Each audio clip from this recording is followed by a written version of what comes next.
Hello, everyone. This is Functional Fridays podcast. We talk about jobs people have, current societal issues, and much more. Today we have Danielle Rosado. She does a lot of different things as far as her career, so I'll let her explain what she does. I hope you stick along and let's dive in.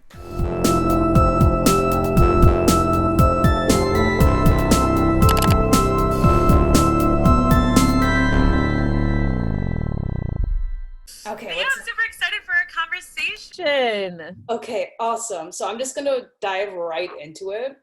Let's do it. Okay, so what do you do? Like, just straight out, like. Let's just go right in it. Exactly. All right. So I am a Reiki Master. So I'm an energy healer practitioner, and I am also an intuitive empowerment coach. So basically, I work specifically with women to help them manifest their life goals, where they want to go. I help align their energy through energetic mastery and help them learn how to self-heal so that they can reach their goals and get everything that they want in this life. So now here was my curiosity when you told me what you did. Is what you do similar to a life coach, or is it more similar to a spiritual healer kind of line? Yeah, I'm definitely a hybrid of both. It's definitely I do my healing sessions, and I just so effortlessly coach women within that container because I don't ever want anyone who works with me to feel like I'm their guru in a sense. Obviously I can teach you what I've learned through my life experiences and what helped me along my journey, and I can give you some self-reflective things that you can take on your own time. But I also want you to recognize you are healing yourself, right? Even within a Reiki session, I'm setting the space and creating that time for you to just set intentions of what you need. And then that intention is all that's actually needed for the healing to take place. So it has actually nothing to do with me. Exactly. You kind of just start it. I'm just creating the intentional space for you to recognize what your needs are. And then you're the one actually doing the healing, which is exactly. Really cool. Now, you say you work mostly with women. Is it different for women and men for how you work with them?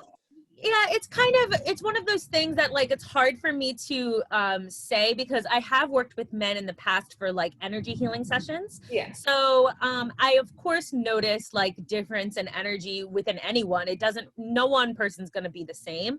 However, when it comes to coaching, I do work specifically with women just because I feel that women need a safe space to be vulnerable and be seen and be heard. And of course, I just resonate with women because I am a woman. So it's just a different type of sacred container that comes when women come together, right? And they can just express themselves and feel safe doing that. So that's what I thrive off of. That's my goal. It's your main thing. That's my mission, is to create a community. Yeah, absolutely. Now, I was really curious because I've been to places where someone does kind of similar things to what you do. Is there can someone prep when coming to you before a session? Yeah, this is one of the funny things that people always overthink things. They're oh, what do I have to do? Do I have to dress a certain way? And I always say, especially if it comes to an energy healing session, just make sure you're comfortable. Of course, if you're not comfortable wearing jeans, girl, get out of those jeans. You don't have to wear them right now. The idea is that you're going to be meditating. So the whole sacred space that you create for yourself to meditate, whether that's through crystals, right? I'm always with my grounding crystals. I have my diffuser on. I have my sage, thunder. I have my own little setup that I like to have. If I'm going to do my own, if someone's going to be giving me a Reiki session or dropping me into a meditation, I want to have my space clear. Exactly. But all that's really necessary is an open mind, and for you to be in a space that you can detach and unplug. That's all that's really necessary. So I always just kind of recommend put your phone on do not disturb, close the door, maybe light a candle, make sure you have a pillow to prop your back, or you can just lay down and fall asleep. Doesn't really matter. Either way, you're going to receive the healing. Now, that makes me curious. If someone isn't comfortable, does that change the mood of the session or how the session can go? Yeah, I mean, of course you will still receive. It's just your thoughts may like for me, for instance, I noticed that if I'm uncomfortable during a Reiki session, because I've received many different times, right? Of course. That's all I'm thinking of. I'm not really like opening my mind to just receiving. Now I'm thinking of like, oh, like my neck is kind of cramped, and you just kind of like lose sight of things. It's not that you're not receiving, it's just now you're not in like a peaceful mood. Exactly. You So, gotta get clouded. yeah, now you're just kind of distracted. However, that's the same discipline idea of any type of meditation. Like, you have to just make sure you're comfortable. And if you do have those thoughts that kind of like come and go, you want to just notice what they are. But if it's a thought of like, I'm in pain and I just need to like kind of readjust myself, allow yourself to readjust. Like, you don't have to sit in the same place just because that's where you started, right? Like, Exactly. give yourself some grace period. Like, you're still human. Like you give yourself a minute kind of thing. Give yourself a minute to readjust, come back, and then be like, okay, let's start over. And you can redo that at any time. Of course. During a Reiki session or during a meditation. Yeah. So I've been to a psychic before, like specifically a psychic. And I've been to multiple ones on the phone and in person. And each one has explained what a chakra is way differently. So Yeah. I kind of just want to hear like your definition of it, your version of it. Yeah, of course. Honestly, it's as simple as the chakras are energy centers that are located in different parts of your body. And this is, representing all four energetic bodies, which are physical, mental, emotional, and spiritual, right? So the idea of the chakras are, it's actually, it starts at your root chakra, and it goes into like a 7-year cycle within your life of like your development. So the root chakra is like 1 to 7 years old, and then it works its way up 7 to 14. And it's every like 7 years, you're pretty much in like activating that chakra. But the beautiful part about the chakras is that there's not just like one way of like healing them or rebalancing them or being intentional with them, because it is physical, emotional, spiritual, and mental. So it really is just about recognizing like, what are they? How do I use them? Like, how can I tie them to my personal life, right? And they all have just different functions and ways to use them. And once I like learned about the chakras, my whole sense of perception of life just completely changed. And that's why I'm just so passionate about teaching them for others, because I want them to recognize like, life is so much bigger than we know. And once you kind of recognize the energy within your body and how it works, you could thrive, completely thrive. Now, do you work with people like every, let's say, 7 years to reset their chakras, or how long would it take for someone to kind of reset? Yeah.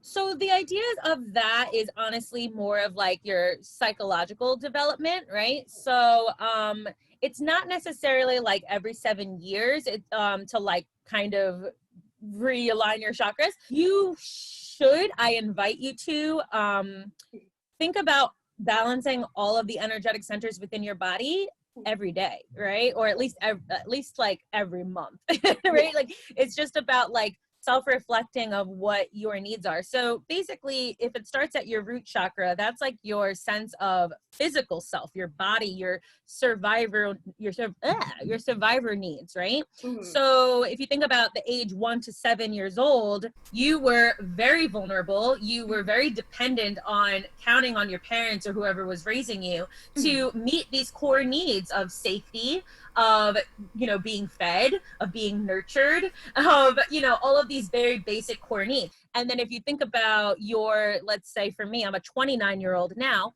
my 29-year-old self still needs to feel safe, to feel nurtured, to feel fed, to feel held, right?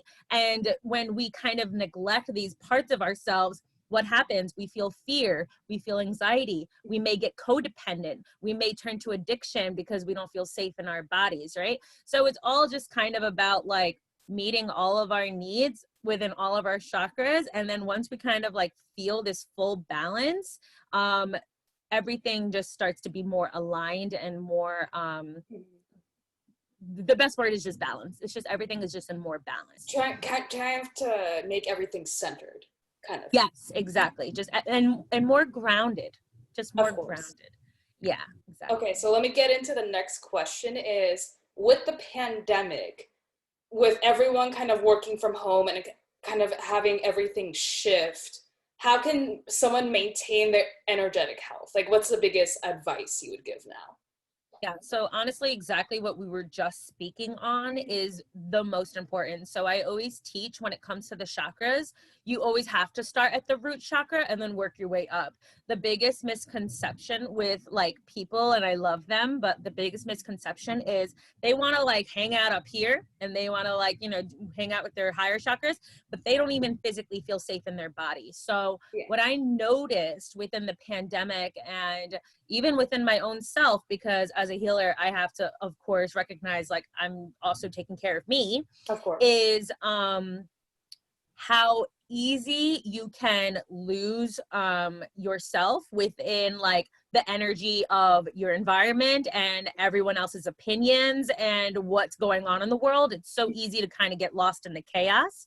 So I had to get very discerning of what energy I am in like digesting in a sense. So naturally, like in the very, very, very beginning, I really had to set boundaries of when I first wake up, I'm not just turning on the news and, you know, turning on social media and taking in all of this information. Like, yes, of course, I'm very in the moment. I'm very like, I understand what's happening. I understand like all of the opinions of like everything that's going on. I get it.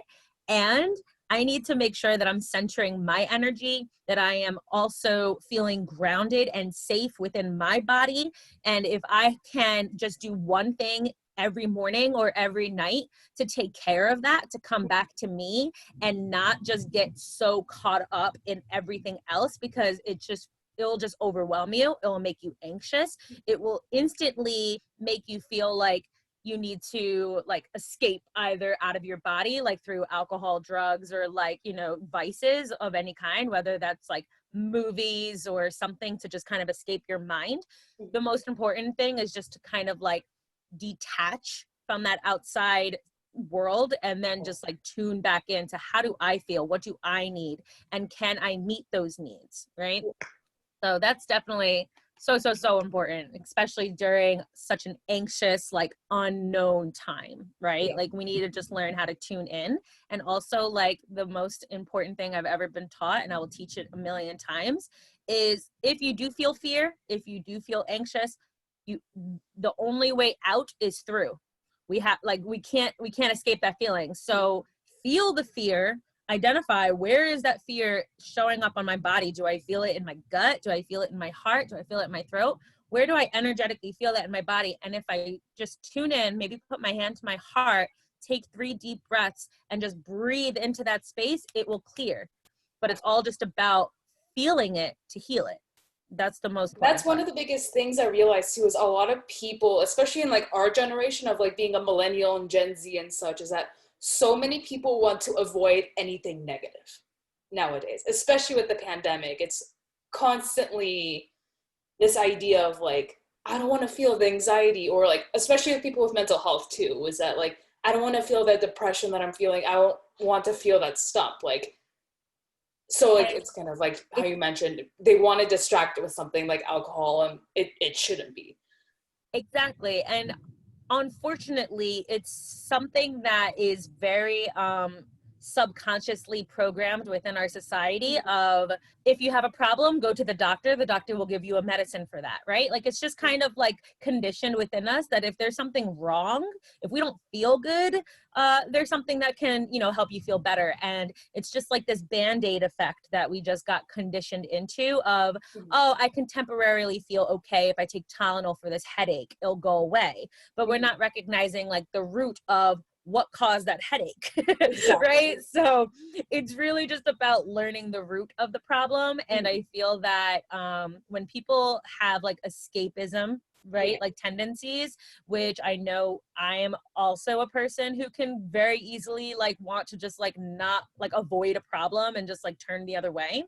I have to kind of reflect like where's that coming from, and like who taught me that, and like can I rewrite that story that I don't run away from my problems, that I do actually address this head on, and I can do it with love, and I can do it with compassion. I don't have to do it in a aggressive way either. Like it can just be a very like conscious, like calm, like cool situation, right? Exactly. And like that's something I realized because I just finished my degree in psych.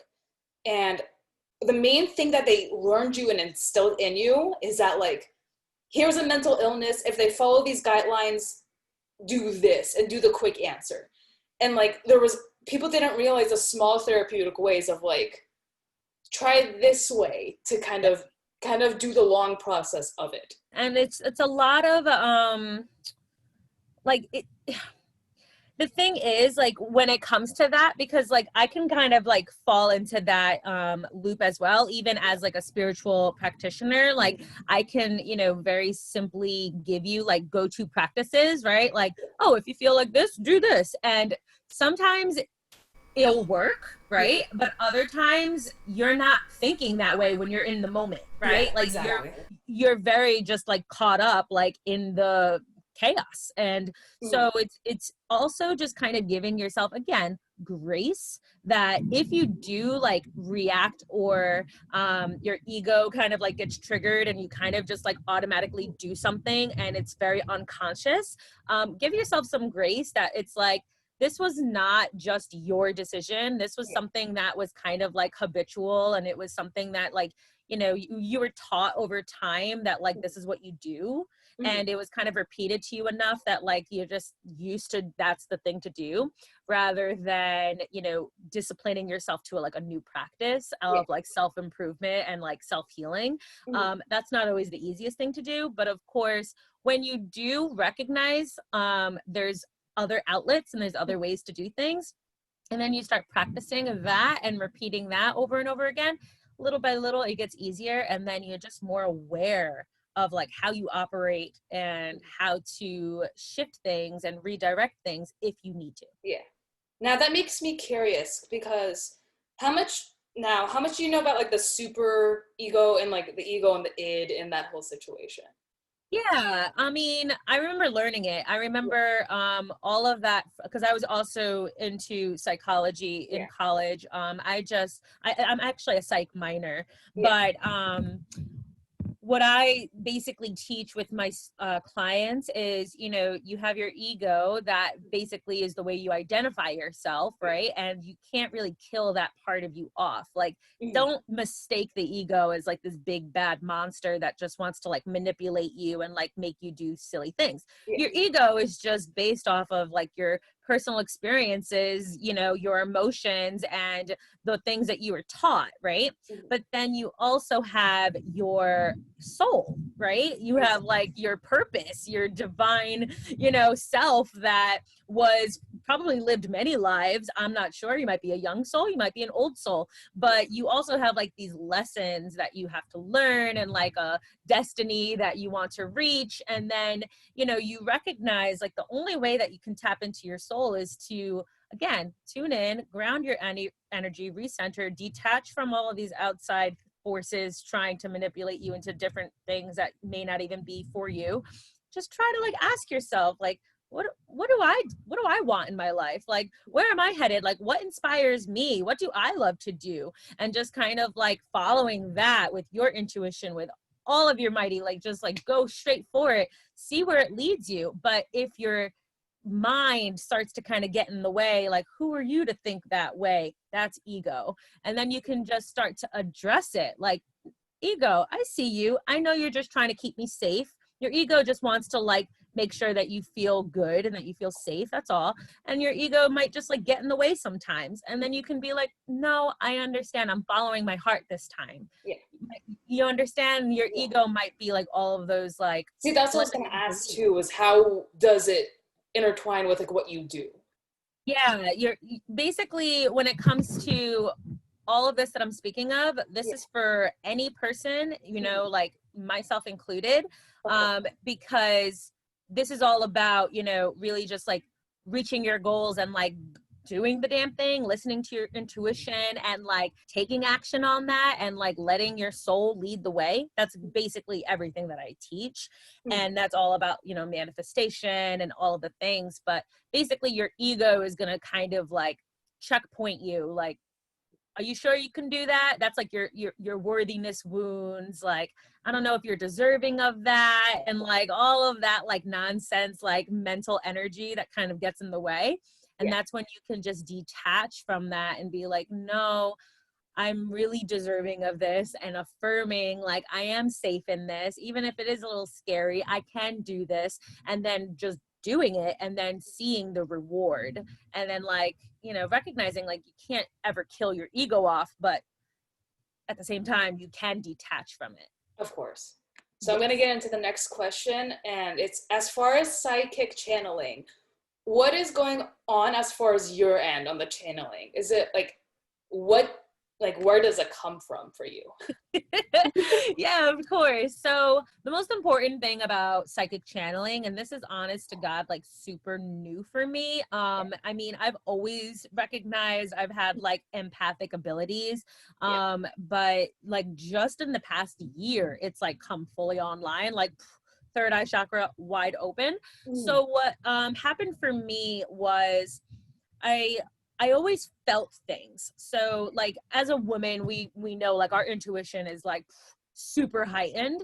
But sometimes like when you go against your intuition, like that gut feeling that you get about things, life kind of backfires on you a little bit, right? So I recognized when I felt things, if I felt like something was wrong or if I felt like something was right, you know the yes and the no in your body.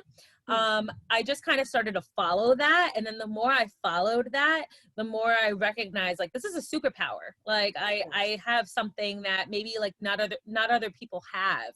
Right. And so once I recognized that was something called being claircognizant, when you just internally know things and like, you don't really have to explain why or how you know it. You just kind of know it.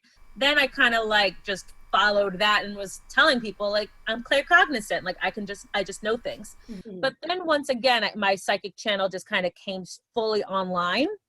What ended up happening for me was I was like tuned into someone's energy, right? Like if I was doing an energy healing, I would like tune into your energy through Reiki, and then all of a sudden like I would start seeing colors, and I would start associating the colors with a chakra, right? Because all the chakras have different colors. So then once I kind of like recognize like, okay, if I'm on like the top of your head and I'm seeing the color blue, it's probably about your throat chakra. I'm going to come to her throat chakra, and then I'm going to probably like channel some other messages. So what I did was I just fully like opened myself to receive. And then like once the colors kind of started giving me messages, basically all this was me asking, what is the message that I need to hear at this time, right? And also, sorry, backtracking because I kind of forgot to say this. I set the intention. I set the prayer. Please allow me to be a clear and direct channel for any messages that need to be delivered at this time.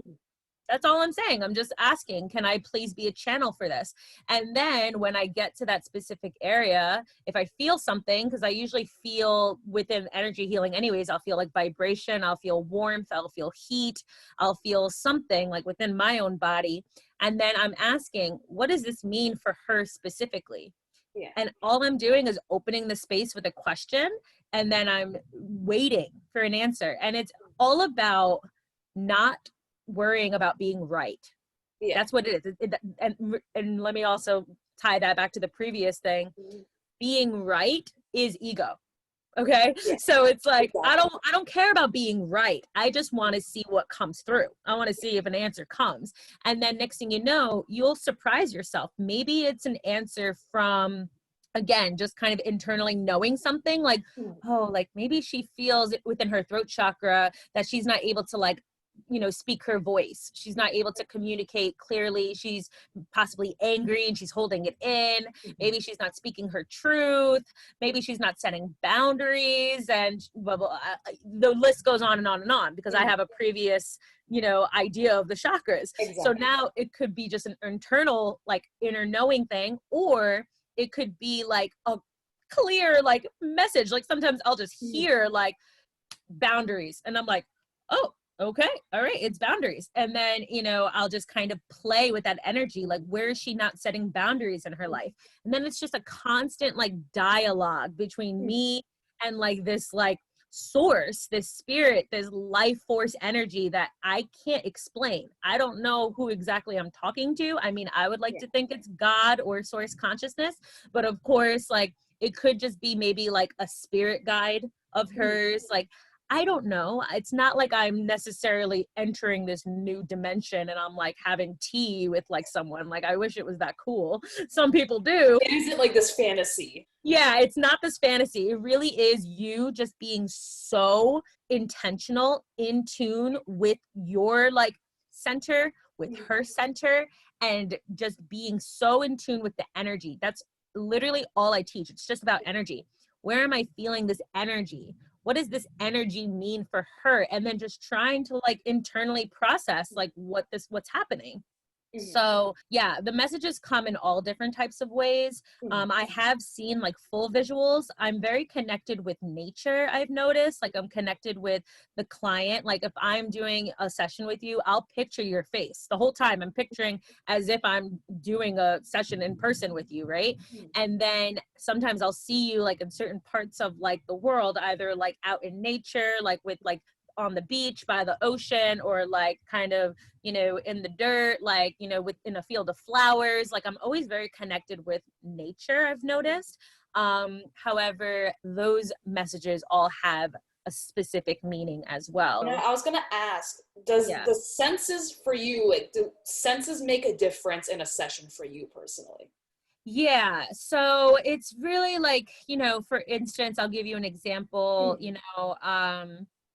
like I one time saw someone was in like a waterfall, right? And to me, it was just kind of like, okay, she's right now like purifying her energy, and she's feeling like she's in complete solitude. She was by herself in this waterfall, and she was kind of like washing away the fear of being alone.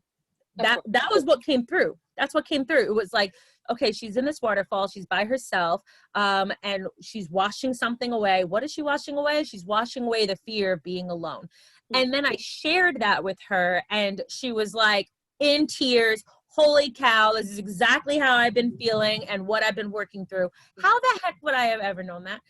So it's just like those types of things. Like when you're asking about like the senses, it can be like just literally like feeling something. Like I can, feel like something is like hot, something is cold, something is more like dense versus not dense. Or sometimes it's kind of like I literally feel the energy within my body. Like I'll feel anxious, I'll feel scared, I'll feel sad, right? Like I'll just like notice like where that's coming from. So I think that that's kind of what happened to me. I was like, I could feel the like purification of feeling free, of like not being scared anymore, right? Like it was just like a feeling I got, and then I shared it with her, and she was just like, what?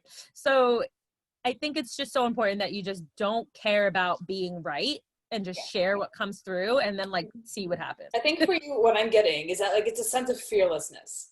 Yes. So it just doesn't matter. It just doesn't matter. I mean, trust me, I have 1000% like put something out there. This just happened to me the other day when I was doing a card reading. I put something out there, and she said, the cards are right, but your interpretation is actually a little backwards. And I was perfectly fine with that. Cause Yeah, like exactly. I was giving her two different scenarios. I was telling her this was about a love situation, a relationship, and it was about business. And she corrected me and said, you actually got the interpretation backwards. And I was like, okay, that's cool. At least I was onto something, right? Like there's something there. There was something there. And the idea is that if the cards make sense to you, well, what are the chances that out of all of the cards in my deck, I pulled those specific cards, right? Exactly. So, and even if it's reverse, like it's the chance that that was pulled. exactly. And that's all I care about, is that like I am so deeply connected with my energy, with tuning into your energy, that somehow I just knew to pull those cards. And that is magic to me. Like it still blows my mind that I can connect that deeply to something that's so like just tangible as like a deck of cards. Exactly. You know? Exactly. Now, I remember when I first messaged you about like what you do and stuff, you kind of came up with like the money mindset. I kind of had to research what it was in the first place. Yeah. And so as far as the money mindset, what should people be asking themselves? Yeah. So the thing about money mindset is, because I teach a lot about manifestation, right? And, you know, being a businesswoman myself, I had to learn money mindset, especially since, you know, starting your own business is like super scary and like not secure. Or take that leap kind of thing. Yeah, it's like super like not stable at all. Like you have to fully trust the process. Yeah. So basically money mindset for me, because I teach about energy with everything, is money is an energy. It absolutely is. It's an exchange of energy, right? Just like when you are exchanging goods and services, right? It's the same idea. So the thing about money that's so unfortunately taught is that again, it's very conditioned within our society that like we have to work hard for our money, right? Especially us as millennials and, you know, any generation before us. It's like we're taught now that like we have to at least have like 2 jobs to to get food on the table, right? And like maybe your college degree isn't even gonna like work out, right? And it's like you kind of just like get caught up in like these like programming of like what's happening in society and what other people are like teaching you, right? You get in this guessing game. Yeah, exactly. So the thing about money is just like anything else, if you view your mindset with money as like the relationship with yourself, the relationship with other people, and you just treat it like it is, it's an energy, and you want to like, you know, treat your energy well. You want to treat it with vitality. You want to treat it with love. You want to treat it with, you know, gratitude and forgiveness and everything else, just like as if it was like a person, right? Yeah. That will completely shift your mindset of how available money is, how abundantly, like, you know, you can be with money. Like, so for instance, basically what I had to learn was a trust with money. I had to learn how to trust it. So just like you have to learn how to trust a friend or a new lover or partner, right? Like you, like, if you don't have a trust system with money, then it will quickly like treat you like you're treating it, right? Exactly. So if you're like, you know, crumpling your money like in your wallet, or if you're, you know, constantly losing money, or if you are you know, cursing at money when you have to pay a bill, right? You're now creating this super negative energy with money, and money just kind of feels like this like item to you, and it's just kind of like not appreciating you, just like you're not appreciating it, right? So that's basically what it's all about. It's basically imagining money as this beautiful energy that you want to like keep inviting more of it into your life. So what do you do when you pay a bill? You say thank you to that money, right? Like, thank you, money, for being here for me to pay this bill. Like, thanks, man. Like, I hope grace thing. Yeah, like this is so kind of you. Like, thank you. And then what I do is I just always, no matter how much money I'm putting into something, I don't care if it's your morning Starbucks coffee, you say thank you to that money, and then you ask for it to come back to you 10 times fold. And just that simple intention, girl, like it will change your life. You'll be like, thank you, money. Like, thank you, $3. May you come back to me 3 times or 10 times fold, and then watch $30 like show up, right? Like, exactly. It's this crazy kind of. It's because if you live with intention and then like detach from the outcome and just kind of like throw that out there, like, thank you, money. I say it all the time. Thank you, money. More, please. More, please. I would love some more of you. Thanks. You know, if you just do that little simple gesture, like you'd be surprised. Like money will just start flowing, and then you're like getting it out of nowhere. And then you find it. You just find it out of nowhere. Like you'll find like a gift card or something, or like out of nowhere. And you're like, oh snap, I didn't even realize I had this, right? And again, just continue saying thank you, more please, right? Well, and I'm curious, what do you think about the idea of like pay it forward? Yeah, that's 1000% what it is. That's exactly what it is. It's about just really not being afraid to spend your money, right? Because that's going to how do I say, it's going to block the flow of money. Like money wants to be spent. It's meant to be spent. Like what is like a billionaire doing if they're just like locked in their house with all of their cash, but they're not ever like going out and like actually living their life, right? So the idea about like money mindset also is like we have to spend it, invest with our money, like enjoy our money, and then fully like trust that it'll come back. So it's the same idea with paying it forward. When you pay it forward, you set that intention because you know like it'll come back to me, like good karma always does. Okay. That was something that really just made me curious about everything. Yeah. Now, as far as the techniques of manifestation, like what do you preach and use on your own self as far as like the manifestation that you teach? Yeah, of course. So manifestation is such a beautiful practice that I've been doing for a couple of years now. I honestly just learned it a little over 2 years ago. This wasn't something that I really understood. And then like the more that I really started practicing it, like I said, the more you do it, the easier it gets. Yeah. So manifestation to me is honestly just about getting, I promise you, everything is energy to me. It's intention and it's energy. So it's about being in the energetics of what you desire. So if you desire $10,000, let's just like throw that out there and kind of tie it back with money mindset, right? If you want to manifest $10,000, but you have absolutely no idea what you want to use that money for, you feel scared about receiving $10,000, like you low-key have like an anxiety about it because you don't know what to do with it.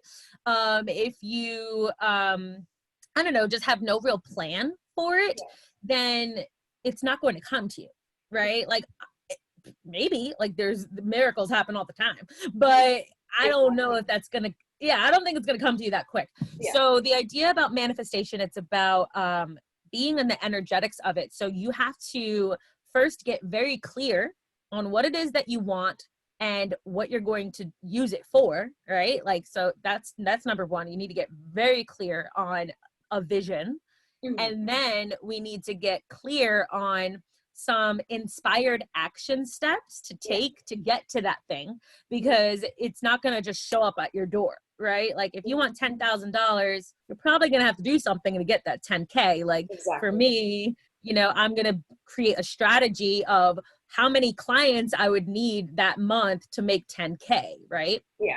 And then when it comes to the energetics of receiving it, it's so important that we detach from any expectation of exactly how it's going to come our way. Like release the how factor, fully trust and open yourself to receiving that 10K in any way that wants to show up, right? Of course. So that's really important too. It's detaching from the outcome and just fully trusting that it will come, but also putting so much emotion into that 10K by, you know, really, like, again, coming back to that purpose of why do I want $10,000? What does that mean for me? What am I going to use that money for? So for me, $10,000 is financial freedom, right? Like if I had 10,000 extra dollars, I would love to donate, you know, a quarter of that to a charity that like matters to me, right? I would love to save at least half of that in my savings for, you know, a future trip, right? Like, so I can travel because that like means something to me, right? So like, these are all things that like, you have to make sure that whatever you're manifesting is something that is so like purely like from your heart that means something to you. So it's a lot of self-reflection then. 100,000%. Just honestly, like anything else that I teach, it's all self-reflection of what are your intentions for this, right? And is the intention coming from your heart or is it coming from somewhere else? And can you, you know, redirect it back to, you know, pure intention, right? And now kind of mentioning what you mentioned in the very beginning, can that kind of go into like, if something is in your way mentally or energetically, it could stop you regarding your manifestation? Absolutely, yes. So that's why, again, self-reflection is such an important piece, because if you are, again, in a manifestation of $10,000, and let's say you are, I was just talking about this. So let's say for me as a businesswoman, I'm trying to manifest a certain number, right? Yeah. But then I notice like I'm burning myself out, right? Like I'm not like taking care of myself. I'm not taking care of my energy or my needs. I'm just constantly like working. You could receive the $10,000, but not even actually appreciate it, right? Like you could probably resent it because you're so energetically drained that $10,000, like you're not even able to really enjoy it, right? Exactly. So maybe you receive it, but like you're not actually in like the abundance and joy and like gratitude vibes of it to just keep receiving more $10,000, right? So that's the whole idea. We always want to be in a space that we're constantly receiving. And even if you don't receive the $10,000, but you receive $10, that you're just as grateful for those $10 as you are for the 10K. Kind of having that equal mentality. Yes. I feel like that's something that like everyone struggles with now, is because they always see something small and they don't put that to kind of having that gratefulness of like having that 10 versus having that 10,000. Exactly. And that's the trick that we have in our mind, right? Can I be grateful for something? Even if it's as small as like $10, right? Can I be grateful for this? But also, can I be grateful for something without even having it yet? Yeah. Right? That's the manifestation energy. Can I imagine myself being with $10,000 and being so grateful for that, even though that's nowhere near my reality right now? Like, can I get in the energetics of it? Because then, girl, like, you'd be so surprised at how like things will just start coming to you. Even if it's not exactly $10,000, it could be something completely different that you do want, like your heart does desire. And that, again, you're like, whoa, like I asked for that like 5 weeks ago. Like that's not even what I'm focusing on right now. And it's like a finally kind of thing. Yeah, and then you're like, wait, thank you. Like, I didn't realize that, right? So, like, you don't know what's on its way to you. So that's why you always just have to come back to gratitude for everything. And as far as, like, manifestation with being antsy and being anxious, how do you think it kind of changes the expectation or receiving the expectation kind of thing? Yeah, absolutely. So that's why whenever I'm doing any types of manifestation work, I am being very intentional of reminding my body, reminding my mind, especially my subconscious mind, that I am safe holding that manifestation, right? Holding that vision. Because if you do feel anxious or fear in your body, one, you're human. We have a nervous system, okay? Your nervous system is doing its job. It feels uncomfortable. It's gonna remind you like, I don't know about all that. That seems a little much, right? Exactly. So, it's really important that we learn that we can, reprogram that. Like we can just reaffirm to ourselves, like, you are safe holding $10,000. You are safe having everything you desire. You are worthy of having everything you desire. And the more you repeat that, the more it gets instilled in you, just like all of the other things your entire life got instilled in you. All it was just repetition, right? The more that you repeat it, the more it feels real. But the most important part about that is, again, just recognizing, like, where do I feel this in my body? If I feel anxious or scared, can I just breathe into that area of my body? Can I shake this off? Can I do like a breathwork exercise to kind of like release this?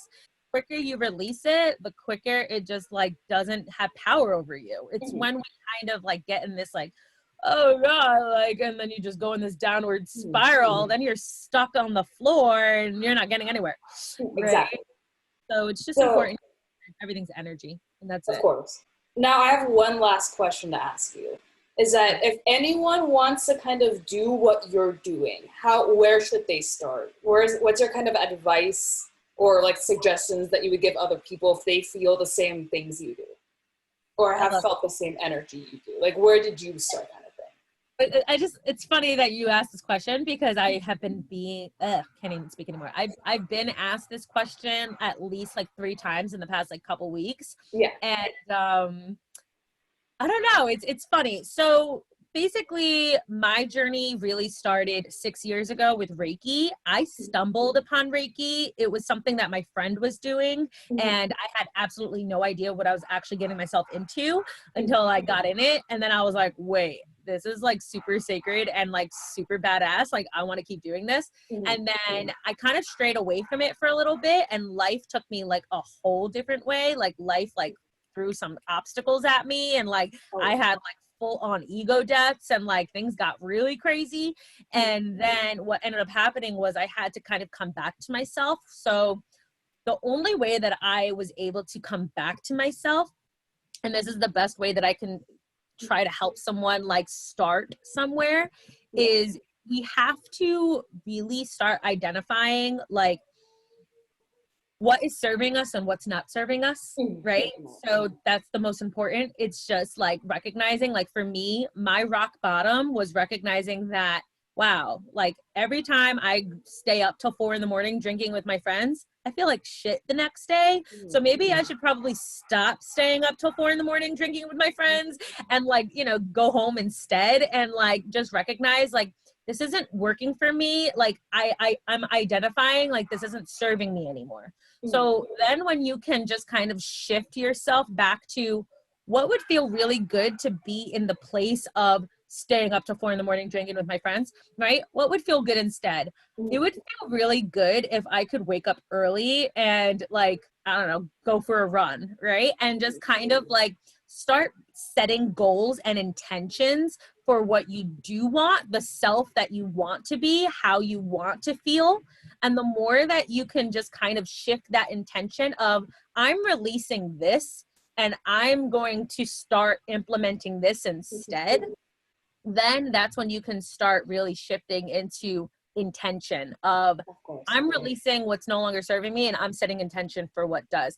But what happened for me was I just kind of took it one step further, and I started really diving into my breath, really diving into my body of like, you know, I basically just started like researching a bunch of different ways of how to take care of my energy and like feel the best every day. Like that's basically the best word. I wanted to bring vitality back to my life, because I think that, you know, drinking and like being the mess that I was for like a couple years there, it was just, you know, I felt like my body was drained, and I felt like super fatigued, and like, I don't know, I just realized like I didn't feel good anymore. So I just wanted to just basically feel my best. And I kind of just did my own little like intentions for that, and then did my own little research of like, what are some of the best ways I can take care of my body holistically. And what happened for me was self-Reiki. And then I started learning astrology, and then I kind of like went on a whole different tangent with life. So yeah, so that's basically just follow what feels best for you. Of course. Well, I'm going to end it here. Thank you so much. I appreciate it. And yeah, I appreciate you being my first person to do this with. And I was really interested in just hearing what you had to say. Of course. No, this was really fun. Thank you for having me, babe.